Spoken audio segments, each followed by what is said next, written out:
అన్నీ ఈడమడా మంచిది.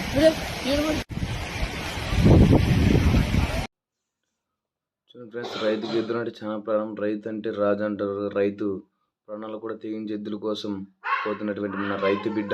జై జవాన్ జై కిసాన్. మన ప్రతి ఒక్క రైతు మన ఛానల్ సబ్స్క్రైబ్ చేసుకోండి ఫ్రెండ్స్. ఇలాంటి అప్డేట్లు ఎన్నో వేస్తుంటాం. రైతు ఎద్దులు కన్న తల్లితో సమానం. ఏ పని చేయనా రైతుకి ఎద్దులు కావాలి.